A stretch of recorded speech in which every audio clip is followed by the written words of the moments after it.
Hello, good morning students. बेटा आज हम करने वाले हैं डेप्रीशिएशन के कुछ और इम्पोर्टेंट क्वेश्चंस। आप प्लीज़ इनको बहुत ध्यान से समझिए, ठीक है।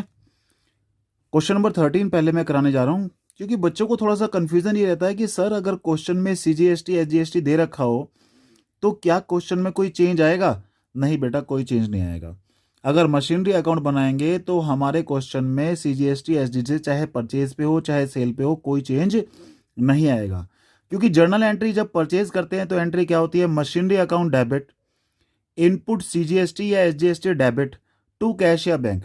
तो इनपुट CGST और SGST मशीनरी कॉस्ट में ऐड नहीं हो रहा है, वो सेपरेटली शो करते हैं हम जर्नल एंट्री में। तो इसलिए मशीनरी की कॉस्ट में सिर्फ मशीनरी जाएगी और मशीनरी को यहाँ से लेके शॉप से लेके घर तक लाने में और इंस्टॉल करने तक, रेडी टू यूज करने तक जो खर्चा होता है वो सारे कॉस्ट, सिर्फ वही कॉस्ट हमारी कहाँ जाने वाली है? मशीनरी अकाउंट में। ओके, तो यहां पर ये कह रहा है 1 अप्रैल 2000 कितना 15 में हमने 1,40,000 पे किया मशीनरी परचेज करने के लिए, उसके इंस्टॉलेशन पे किए 20,000। तो इसका मतलब टोटल मशीन जो हमारी हो गई वो हो गई 1,60,000 की। 1 अक्टूबर 2015 में एक और मशीनरी परचेज कर ली है 80,000 की, यानी कि इसी साल में, पहले साल में ही परचेज कर ली है। 1 अक्टूबर 2017 में द मशीनरी परचेज ऑन 1 अप्रैल 2015, यानी कि सबसे पहले वाली मशीन 1 अक्टूबर 2017 में उसने बेच दी। डिस्पोज ऑफ का मतलब बेच दी 1,04,000। CGST SGST को भूल जाओ बेटा। न्यू मशीनरी हमने परचेज करी कितने की? 2 लाख रुपए की, इस पे भी CGST SGST भूल जाओ। डेप्रीशिएशन हमारा कितना है? 10% by straight line method. Straight line method यानी कि वही जो हमने लास्ट क्लास में भी किया था। Give machinery account for 3 years. Depreciation account हम नहीं बना रहे हैं, सिर्फ मशीनरी अकाउंट बना रहे हैं 3 साल का, और हर साल जो बुक क्लोज हो रही है वो क्लोज हो रही है 31 मार्च एवरी ईयर। ओके बेटा, तो इस क्वेश्चन को अब हम सोल्व करने जा रहे हैं, आप बहुत ध्यान से समझिए। शुरू करते हैं इस क्वेश्चन को जरा। अब सबसे पहले हमने क्या करा? 1 अप्रैल 2015 को, यानी कि 1/4/2015 को एक मशीनरी परचेज करिए। और जब भी हम मशीन परचेज करते हैं, ये हमने ऑलरेडी पढ़ रखा है कि हम क्या लिखते हैं? To bank account. फर्स्ट हमने मशीनरी परचेज करी है बेटा 1,60,000 रुपए की। बेटा मैंने आपको पहले भी बताया था लास्ट क्लास में कि जब भी आप एक भी आइटम यहां लिखते हो तो ईयर एंड पहले इधर लिख दो। ये अप्रैल 2015 है तो दो ईयर एंड कब होगा? मार्च में होगा अगले साल। तो 31 मार्च 2016 को खत्म होगा। अब आप कहोगे कि सर ये पहले आप क्यों लिख रहे हो? बेटा मैं पहले इसलिए लिख रहा हूं ये कि पहली मशीन के आप ये लिख दोगे तो अगली मशीन इस साल में आएगी या अगले साल में आएगी ये पता चल जाएगा आपको। जैसे कि नेक्स्ट मशीनरी परचेज करिए 1 अक्टूबर 2015 को। अक्टूबर 2015 तो इन दोनों डेट के बीच में ही आएगा, यानी कि यही इसी साल में आ जाएगा। तो ये एक माइंड में क्लैरिटी रहेगी, ठीक है। एक और मशीनरी परचेज करिए हमने 80,000 की, ये परचेज करिए 1 अक्टूबर 2015 को, ठीक है बेटा। और कुछ नहीं किया इस साल में, और कुछ नहीं किया है, तो हम यही साल को क्लोज करते हैं। कैसे? डेप्रीशिएशन लगाते हैं हम। डेप्रीशिएशन निकालने का तरीका हमें पता ही है हमेशा। फिर से एक बार बता दूं मैं आपको, जो डेट यहां पर है, जो डेट यहां पर है, इन दोनों डेट के बीच में जितने दिन का गैप है उतने दिन का डेप लगाते हैं। तो 1,60,000 की हमारे पास मशीन है। अप्रैल से लेके मार्च तक तो पूरे बेटा हमारा कितना हो गया? 1 साल हो गया। अप्रैल से मार्च तक पूरा 1 साल, तो पूरे साल का डेप लगा दिया, 16,000 आ गया। सेकंड मशीनरी है हमारी 80,000 की। 80,000 का 10%, और यहां पे अक्टूबर से लेके मार्च तक कितने होते हैं बेटा? सिर्फ 6 महीने, तो 6 महीने का डेप लगेगा। यहां से यह आया 4,000। बस पहला साल हमारा खत्म हो गया। बैलेंस CD फर्स्ट मशीन का निकाल लो, सेकंड मशीन का निकाल लो, दोनों मशीन का बैलेंस CD निकाल लेते हैं। बैलेंस CD निकालने के लिए क्या करते हैं? बहुत ही आसान काम है बेटा। क्या करते हैं? इस मशीन में से इस मशीन का डेप माइनस करेंगे, इस मशीन में से इस मशीन का डेप माइनस करेंगे, ठीक है। तो पहले वाली 1,60,000 में से माइनस किया 16,000, तो यह है 1,44,000। और बिल्कुल इसी तरह से 80,000 में से माइनस किया 4,000, तो आया कितना? 76,000। और टोटल यहां पर आया हमारा 2,40,000 का टोटल आ गया, ठीक है बेटा। अब आगे बढ़ते हैं हम जरा। आगे बढ़ेंगे तो क्या करेंगे हम? इस साल का बैलेंस CD अगले साल का क्या बनेगा? Balance BD। कब? Next day. कब है नेक्स्ट डे? 1/4/2016 को। तो यहां बैलेंस CD, तो इधर क्या बनेगा? बैलेंस BD बनेगा, ठीक है। तो BD बना लेते हैं। एक तो BD पहले का और एक BD दूसरे का। पहले का BD है 144, और दूसरे का बीडी है 76,000। और इसका पहला आइटम लिखते ही हमने ईयर एंड लिख लिया, ईयर एंड है 31 मार्च 2017। क्वेश्चन में इन दोनों डेट के बीच में भी कुछ नहीं किया, ऐसा क्वेश्चन में कहीं कुछ नहीं लिखा हुआ। तो इस साल को भी हम क्लोज करते हैं 31 मार्च 2017 बाय डेप्रीशिएशन। ये मैंने आपको बताया था बेटा, डेप्रीशिएशन हमेशा लगता है ओरिजिनल कॉस्ट पे। कौन सी वैल्यू पे? जिस वैल्यू पे खरीदा था हर साल उसी वैल्यू पे डेप लगेगा। जैसे कि पहले वाली मशीन इस वैल्यू पे खरीदी थी तो इस साल भी इसी वैल्यू पे डेप लगेगा, इससे अगले साल भी इसी वैल्यू पे डेप लगेगा, इससे अगले साल भी इसी वैल्यू पे डेप लगेगा। ऐसे 80,000 पे खरीदी थी, इस साल भी 80,000 पे डेप लगा, अगले साल भी 80,000 पे डेप लगेगा, उससे अगले साल भी 80,000 लगेगा। तो स्ट्रेट लाइन मेथड में जब भी डेप लगाते हैं हमेशा लगाते हैं ओरिजिनल कॉस्ट पे। तो 1,60,000 का अप्रैल से लेके मार्च तक पूरा साल बनता है, तो 16,000 आ गया पूरा 10%। 80,000 का 10% पूरा 8,000 आ गया। और अब निकाल लो बैलेंस सीडी। बैलेंस सीडी निकालने का वही तरीका, कैसे निकालेंगे? वैल्यू में से जितना डेप लग चुका है वो माइनस कर दो। 1,44,000 में 16,000 गए, यहां से आया हमारा 1,28,000। और फिर हमारा 76,000 में से माइनस किया 8,000, यह आया 68,000। और यहां से ये हमारा 2,20,000 का टोटल आ गया है। और ये सीडी अगले साल में क्या बनेगा? Balance BD. कब? 1/4/2017 में। ये हमारा क्या बन गया है? बैलेंस बीडी बन गया है।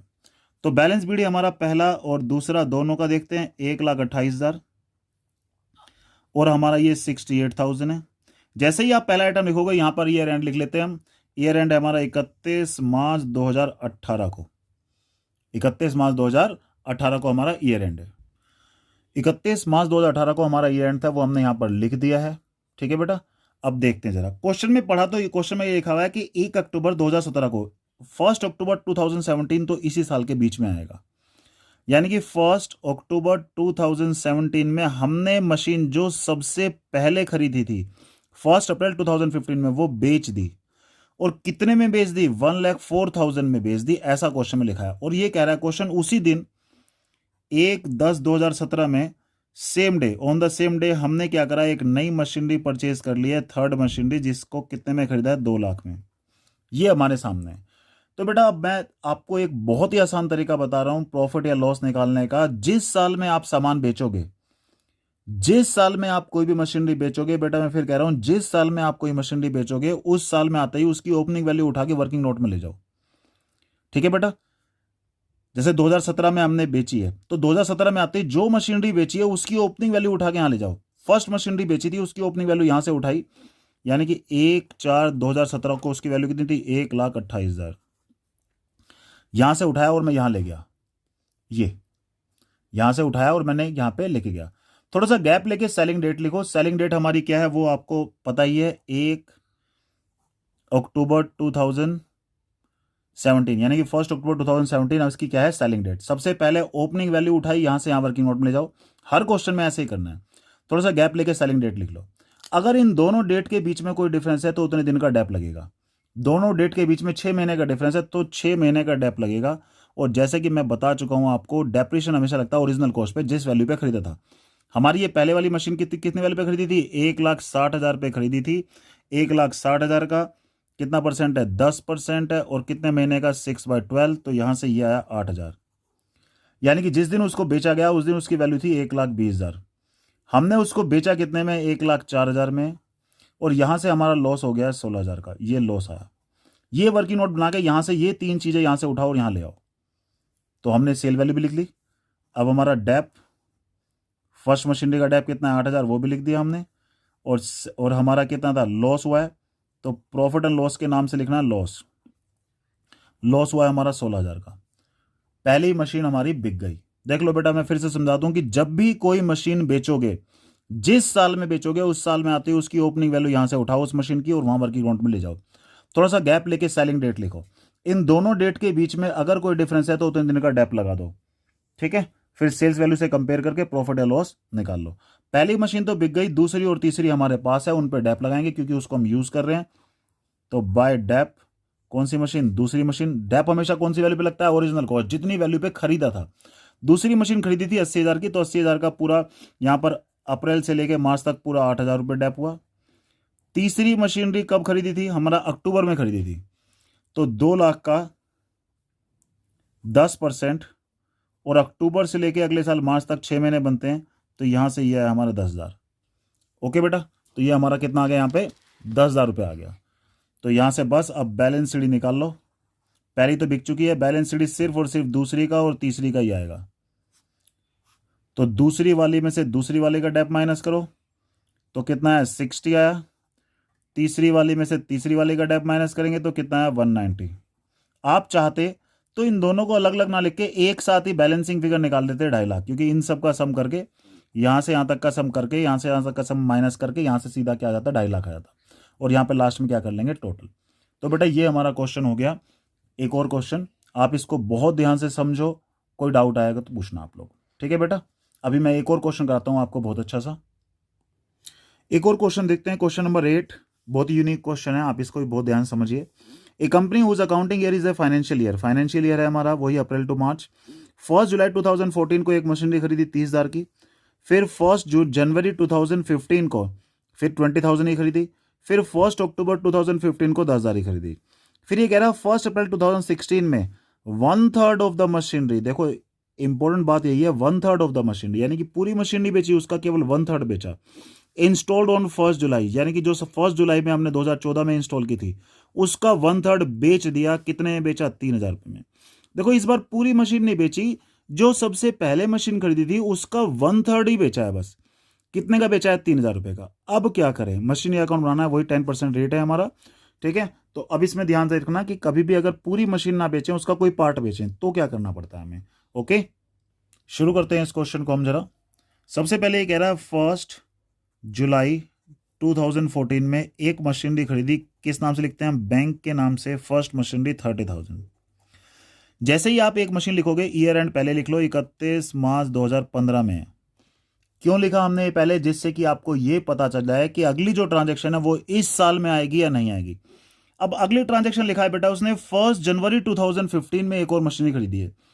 1 जनवरी 2015, देखो जनवरी 2015 मार्च आने से पहले पहले ही आ जाएगी, यानी कि ये ईयर एंड कब हो रहा है मार्च में, तो जनवरी तो इससे पहले पहले ही आ जाएगा ना, तो इसी साल में आएगी ये भी हमारी, यानी कि 1 जनवरी 2015।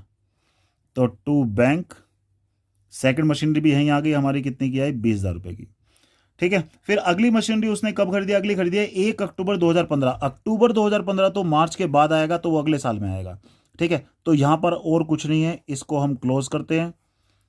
क्लोज करके देखते हैं जरा, ईयर एंड पे डेप लगाते हैं, तो बाय डेप्रीशिएशन अकाउंट पहले वाली मशीन पे डेप लगेगा और दूसरी वाली मशीन पे लगेगा। पहली वाली मशीन जुलाई से मार्च तक है, यानी कि 30,000 रुपये का 10%, और यहाँ पर ये 9 महीने हैं। दूसरी वाली मशीन 20,000 रुपये की है, 10% और 3/12 3 महीने का, तो ये आया 2250, और ये कितना आया 500। और बैलेंस सीडी यहाँ से कितना है, फर्स्ट का और सेकंड का, बहुत ही आसान काम, जैसे कि मैं बताया इस साल का जो है डेप्रिशन माइनस करो तो यह आया 27,750। 20,000 में से 500 माइनस करेंगे तो कितना आया 19,500। तो यहाँ पर यह आया 50,000, 50,000, ये हमारा आ गया है, ठीक है बेटा। अब ये बैलेंस सीडी अगले साल क्या बनेगा, balance BD, balance BD first और सेकंड। 1 अप्रैल 2015 में 27,750 और 19,500, और उसी ईयर में एक और हमने खरीद लिया है बैंक के नाम से थर्ड मशीन 10,000 रुपये की, और ईयर एंड हो रहा था 31 मार्च 2016 में। फिर से डेप लगाएंगे हम, क्योंकि और कुछ नहीं हुआ पूरे साल, तो डेप लगा लेते हैं बस। फर्स्ट मशीन पे डेप लगेगा, सेकंड मशीन पे डेप लगेगा, और थर्ड मशीन पे डेप लगेगा। कौन सी वैल्यू पे लगेगा, ओरिजिनल कॉस्ट पे। पहली 2 मशीन की तो यहाँ पर कौन सी डेट है, अप्रैल है, अप्रैल से मार्च तक पहली 2 मशीन पे तो पूरे साल का डेप लगेगा, यानी कि 30,000 का सीधा 10% 3,000, 20,000 का सीधा 10% 2,000, और तीसरी मशीन क्योंकि यहाँ अक्टूबर में है तो अक्टूबर से लगाना पड़ेगा हमें 10,000 का 10%, और अक्टूबर से मार्च होता है 6 महीने, तो यहाँ से ये आया 500 रुपये। और ये क्या है, by balance CD, first second third, तीनों का बैलेंस सीडी निकाल लो। कैसे निकालते हैं, पहली वाली में से पहली वाले का डेप माइनस करेंगे 24,750, दूसरी वाली में से दूसरी वाले का डेप माइनस करेंगे 17,500, तीसरी वाली में से तीसरी वाले का डेप माइनस करेंगे 9,500, तो ये आया 57250, 57250। फिर ये बैलेंस सीडी अगले के क्या बनेंगे, balance BD, first second third, 24,750, 17,500, 9,500, और ये 1 अप्रैल 2016 को। अब क्वेश्चन को आगे पढ़ते हैं, तो ये कह रहा है 1 अप्रैल 2016 को हमने जो है पहले वाली मशीन का कोई पार्ट, पूरी मशीन नहीं, 1/3 मशीन नहीं बेची है, कितने में, 3,000 में। तो बेटा लास्ट क्वेश्चन में मैंने आपको समझाया था कि जिस साल में मशीनरी को बेचेंगे उस साल में आते ही उसकी ओपनिंग वैल्यू उठाओ और यहां से यहां ले जाओ। ठीक है बेटा, ये कब है हमारी, 1/4/2016 को ओपनिंग वैल्यू कितनी थी हमारी, ओपनिंग वैल्यू थी हमारी 24,750, यहां से वैल्यू उठानी है, यहां ले जानी है। अगर पूरी बेचते तो पूरी लिखते हैं यहां पर, अगर 1/3 बेचा तो केवल 1/3 ही लिखेंगे, तो 1/3 आया हमारा 8250 का। सेलिंग डेट है हमारा 1 अप्रैल 2016 को। ठीक है, इन दोनों डेट के बीच में कोई डिफरेंस होता तो उतने दिन का डैप लगाते हैं, पर कोई डिफरेंस नहीं है तो डैप नहीं आया। सीधा यहां से कितना आ गया, ये आ गया यहां से 8250। ठीक है बेटा, और हमने बेची कितने में, 5,000 में, तो ये सॉरी 5,000 में नहीं, 3,000 में, और यहां से आ गया 5250 का लॉस। तीन चीजें यहां से उठानी है और यहां लिखनी है। बैंक लिख दिया, डेप्रीशिएशन फर्स्ट का आया ही नहीं, प्रॉफिट लॉस करके लॉस लिख दिया हमने, कितना, 5250। अब जो मशीन बिक गई वो तो बिक गई, लेकिन जो अभी भी हमारे पास है उसको हम यूज कर रहे हैं, और जिसको हम यूज कर रहे हैं उस पर क्या लगेगा, डैप लगेगा।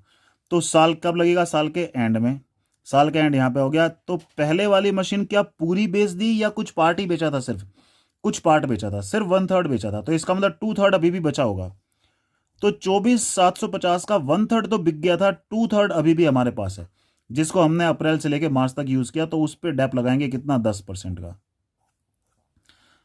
दूसरे वाली मशीन हमारे पास ही है, ओरिजिनल कॉस्ट पे डैप लगाते हैं, यानी कि 20,000 पे, कितना है ये, सॉरी यहां पर ओरिजिनल कॉस्ट पे डैप लगेगा बेटा, ओरिजिनल कॉस्ट पे ही लगाते हैं हमेशा डैप। ओरिजिनल कॉस्ट, पहले वाली मशीन की ओरिजिनल कॉस्ट कितनी थी, 30,000, 30,000 का 1/3 तो बिक गया था। ठीक है, तो 2/3 अभी भी बचा था, उसका क्या लगाएंगे बेटा, डैप। ऐसे ही दूसरी वाली मशीन पूरी हमारे पास है, तो इस पे पूरी पे डैप लगेगा। तीसरे वाली मशीन हमारे पास कितने की थी, खरीदी थी हमने 10,000 की, इस पे भी हमारा पूरी पे डैप लगेगा।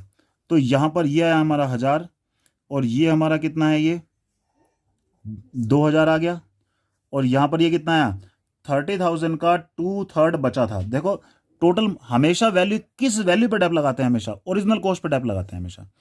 ओरिजिनल कॉस्ट कितने की थी, 30,000 की, लेकिन 1/3 तो बिक चुकी है, इसका मतलब सिर्फ 2/3 हमारे पास है, तो 2/3 निकालेंगे, उसका 10% निकालेंगे, तो इसका 2/3 आया 20,000, 20,000 का 10% 2,000।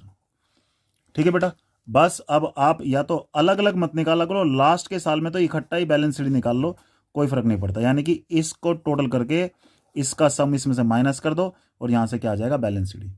यानी कि इनका सम किया, फिर यहां से 3,000 से लेके 1,000 तक इनका सम किया, और माइनस इसके सम में से ये वाला सम माइनस कर दिया, और सीधा बैलेंस शीट एक ही निकाल लो, अलग अलग निकालने की जरूरत नहीं है, क्योंकि यहां पर 1/3 बेचा है तो इसमें अलग अलग निकालने में कॉम्प्लिकेशन है। ठीक है, इसलिए आप इकट्ठा निकाल लो तो आपके कॉम्प्लिकेशन सारे दूर हो जाएंगे। ठीक है बेटा, अगर आपको फिर भी निकालना हो, अलग अलग भी निकालना हो, तो अलग अलग निकालने के लिए पहले वाली मशीन का कैसे निकालेंगे, 24,750 की थी यहां पर, जिसमें से 8,750 वाली तो बिक गई थी, 1/3 पार्ट तो बिक गया था।